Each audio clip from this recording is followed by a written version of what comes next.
कहानी की शुरुआत में एक ड्रग डीलर को दिखाया जाता है जो एक बंद पड़े ब्यूटी पार्लर के अंदर जुआ खेल रहा होता है। ये ब्यूटी पार्लर एक बिल्डिंग की तीसरी मंजिल पर होता है। तभी डिटेक्टिव्स की एक टीम उसे घेर लेती है। सबसे पहले डिटेक्टिव ज़ैंग रस्सी से लटककर बाहर वाली एक खिड़की के सामने आ जाती है और कहती है कि दरवाजे से भागने की कोशिश बेकार है क्योंकि दरवाजे के बाहर दो और डिटेक्टिव यों हो और जे हून उसका इंतजार कर रहे हैं। अब ड्रग डीलर दूसरी विंडो खोलकर देखता है तो टीम का कैप्टन डिटेक्टिव को भी रस्सी से लटका होता है, लेकिन दोनों डिटेक्टिव खिड़की से अंदर नहीं आ पा रहे होते हैं। ये देखकर ड्रग डीलर उनके ऊपर हंसने लगता है और उन्हें समझाता है कि बिल्डिंग में घुसकर क्रिमिनल्स को कैसे पकड़ा जाता है। जैसे तैसे कैप्टन को बिल्डिंग के अंदर आ जाता है और बाहर बैठे दोनों डिटेक्टिव दरवाजे को तोड़कर अंदर आने की कोशिश करते हैं। तभी ड्रग डीलर उनके ओवर कॉन्फिडेंस का फायदा उठाकर खिड़की से नीचे कूद जाता है। उसे भागता देखकर कैप्टन को रस्सी के सहारे जल्दी से नीचे उतरने की कोशिश करता है, लेकिन सही लैंडिंग ना होने की वजह से उसे चोट लग जाती है और वो वहीं पड़ा रह जाता है। इसके बाद तीनों डिटेक्टिव उसका पीछा करना शुरू कर देते हैं। वो ड्रग डीलर एक लेडी से कार छीनकर भागने की कोशिश करता है, लेकिन जैसे ही वो कार के अंदर बैठता है तो वो लेडी उसे बाल पकड़कर बाहर फेंक देती है और कार लेकर वहां से चली जाती है। अब वो ड्रग डीलर फिर से भागना शुरू कर देता है और तीनों डिटेक्टिव भी उसी तरह उसके पीछे भागते हैं। तभी उनका पांचवा टीममेट डिटेक्टिव माँ स्कूटर लेकर आता है और ड्रग डीलर को स्कूटर से टकराकर गिरा देता है। अब डिटेक्टिव माँ अपनी जेब में हाथ डालता है और उसे एहसास होता है कि वो हथकड़ी लाना भूल गया था। इतने में ड्रग डीलर उसे टेजर गन से करंट देकर फिर से भागने लगता है, लेकिन रोड क्रॉस करते हुए एक बस से टकराकर वो बेहोश हो जाता है। लेकिन इसकी वजह से वहाँ एक्सीडेंट की एक चेन बन जाती है और 16 कारें आपस में टकरा जाती हैं। इसके बाद इनका चीफ उन्हें अपने ऑफिस में बुलाता है और उस लेडी की वीडियो दिखाता है जिसने उस ड्रग डीलर को अपनी कार से निकाल कर फेंका था, जिसके बाद वो एक सोशल मीडिया स्टार बन गई थी, जबकि उन्होंने एक मामूली से ड्रग डीलर को पकड़ने के लिए इतनी प्रॉपर्टी का नुकसान कर दिया था। उन्हें और ज्यादा इंसल्ट करने के लिए वो बताता है कि कैप्टन को के एक जूनियर डिटेक्टिव जॉय को प्रमोशन मिल गया था क्योंकि उसकी टीम ने 2 महीने अंडरकवर रहकर एक ड्रग डील को पकड़वाया था। जब डिटेक्टिव को कुछ सफाई देने की कोशिश करता है तो चीफ गुस्से में उन्हें ऑफिस से बाहर निकाल देता है। ऑफिस के बाहर कैप्टन चॉय और उसकी टीम भी उनका मजाक बनाती है। इसके बाद कैप्टन चॉय उन्हें अपने प्रमोशन की खुशी में डिनर पर इनवाइट करता है। डिनर करते हुए वो कैप्टन को म्यूबे नाम के ड्रग माफिया के बारे में एक इन्फॉर्मेशन देता है। वो कहता है कि म्यूबे का राइट हैंड आदमी जिसका नाम होंग है वो 6 महीने पहले जेल से छूटा है, लेकिन जेल से निकलकर अभी तक उसने कोई क्राइम नहीं किया है। कैप्टन चॉय को पूरा यकीन है कि वो म्यूबे के कोरिया से लूटने का इंतजार कर रहा है और इस वक्त वो म्यूबे के गैंग के लोगों को फिर से इकट्ठा कर रहा है। वो कैप्टन को से अपनी टीम के साथ होंग पर नजर रखने को कहता है। उसका प्लान होता है कि जैसे ही म्यूबे होंग से मिलने आता है तो वो दोनों मिलकर उसे पकड़ लेंगे। अब कैप्टन को अपनी टीम के साथ उस बिल्डिंग पर नजर रखना शुरू कर देता है। डिटेक्टिव योंग हो और ज़ैंग कैप्टन को के साथ बिल्डिंग से कुछ दूर एक कार में रहते हैं और चे हून कभी क्लीनर तो कभी इलेक्ट्रिशियन बनकर बिल्डिंग के आसपास घूमता रहता है। एक दिन कुछ लोग उसे मजदूर समझकर अपने साथ ले जाते हैं। डिटेक्टिव मा उस बिल्डिंग के सामने की एक छत पर बैठकर अंदर देखने की कोशिश करता रहता है, लेकिन एक लेडी को लगता है कि वो उस पर नजर डाल रहा है, इसलिए वो पुलिस को कॉल कर देती है। पुलिस आकर उन्हें पकड़कर ले जाने लगती है और मजबूरी में उन्हें पुलिस को अपनी असली आईडी दिखानी पड़ती है।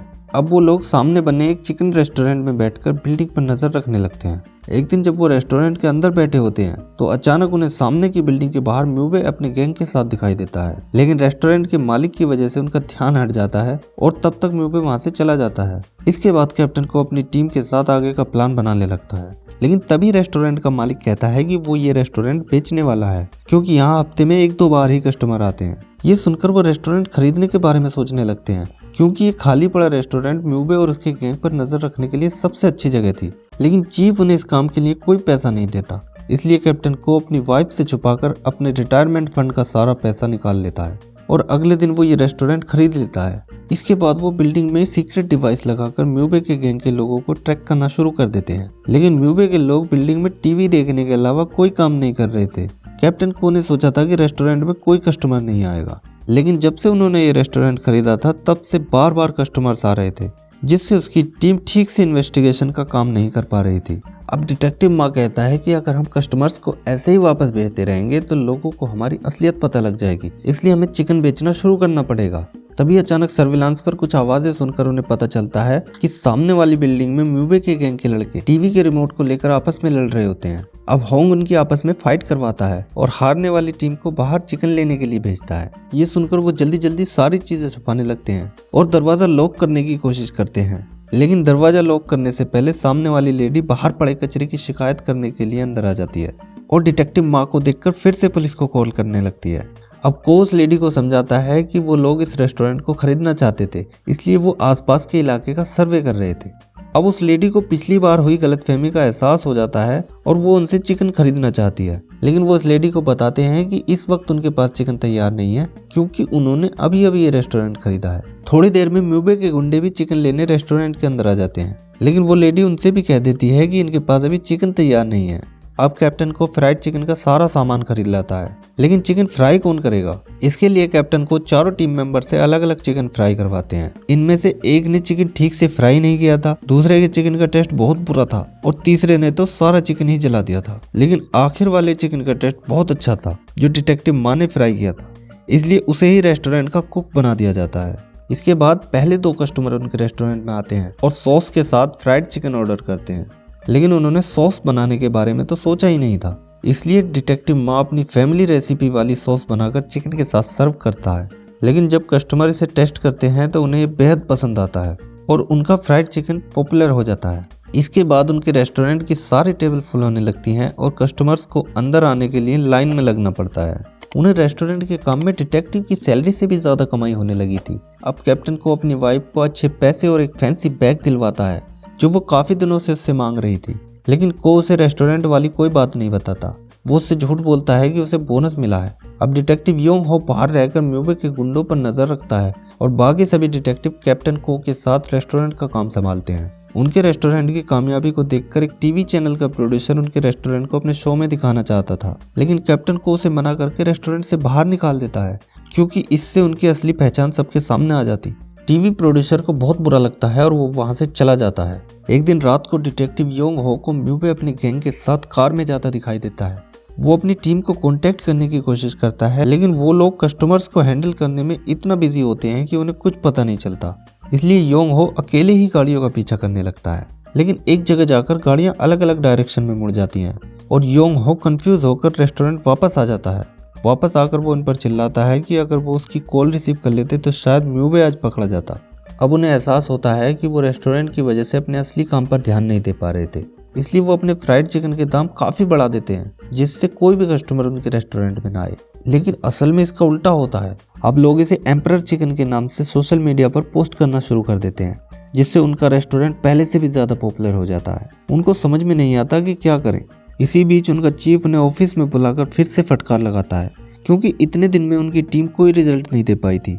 वो उन सबको अलग अलग टीम में डालने वाला होता है। तभी को के फोन पर उस बिल्डिंग से फूड डिलीवरी का ऑर्डर आता है जिसमें म्यूबे के गुंडे रहते थे, इसलिए वो चीफ की बात को अधूरी छोड़कर जल्दी से रेस्टोरेंट वापस आ जाते हैं। अपनी टीम को बिखरने से बचाने के लिए वो उन गुंडों को ही पकड़ने का फैसला करते हैं और वो खाना लेकर उस बिल्डिंग की ओर चल देते हैं। अंदर जाकर वो सभी अपनी पोजीशन ले लेते हैं। इसके बाद कैप्टन को दरवाजे की बेल बजाता है, लेकिन जैसे ही दरवाजा खुलता है तो अंदर सफाई चल रही होती है क्योंकि म्यूबे के गुंडे उस बिल्डिंग को छोड़कर चले गए थे। वापस आकर को अपनी हालत पर जोर जोर से हंसने लगता है। अब वो टीवी रिपोर्टर जिसे को ने अपने रेस्टोरेंट से निकाल दिया था, वो उनसे बदला लेने के लिए एक सीक्रेट रिपोर्ट तैयार करके टीवी पर दिखाता है, जिसमें वो कहता है कि ये लोग दूसरे रेस्टोरेंट से चिकन मंगाकर अपने रेस्टोरेंट में ऊंचे दामों पर बेचते हैं। इस रिपोर्ट की वजह से चीफ उनकी पूरी टीम को सस्पेंड कर देता है।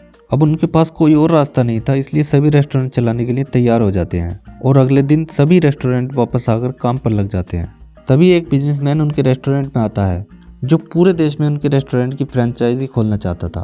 पहले तो उन्हें शक होता है कि वो कोई फ्रॉड है क्योंकि उस टीवी रिपोर्ट के बाद उनके रेस्टोरेंट की पॉपुलैरिटी बिल्कुल नीचे गिर गई थी, लेकिन जब वो उन्हें इसके बदले में एक मोटी रकम ऑफर करता है तो वो उसकी बात मान लेते हैं। इसके बाद उनके रेस्टोरेंट की कई ब्रांच खुल जाती हैं, लेकिन असल में वो बिजनेसमैन ड्रग माफिया मूवी का आदमी होता है जो फूड डिलीवरी की आड़ में ड्रग सप्लाई का काम शुरू कर देता है। लेकिन थोड़े ही दिन में को और इसकी टीम को रेस्टोरेंट की दूसरी ब्रांच में काम करने वाले एम्प्लॉइज की एक्टिविटी को देखकर कुछ शक होने लगता है। वो नोटिस करते हैं कि रेस्टोरेंट की ज्यादातर ब्रांचेस खाली पड़ी रहती हैं, लेकिन फूड डिलीवरी का काम बहुत ज्यादा चल रहा था। डिलीवरी बॉय का पीछा करने पर उन्हें पता चलता है कि फूड ऑर्डर करने वाले ज्यादातर कस्टमर ड्रग एडिक्ट होते हैं। कैप्टन को समझ जाता है कि रेस्टोरेंट का इस्तेमाल ड्रग सप्लाई करने में किया जा रहा है। डिटेक्टिव माँ कुछ इन्फॉर्मेशन जुटाने के लिए रात को रेस्टोरेंट के अंदर जाता है, लेकिन वहाँ काम करने वाले गुंडों को उस पर शक हो जाता है और वो उसके सर पे वार करके उसे बेहोश कर देते हैं। इसके बाद वो उसे म्यूबे के पास ले जाते हैं।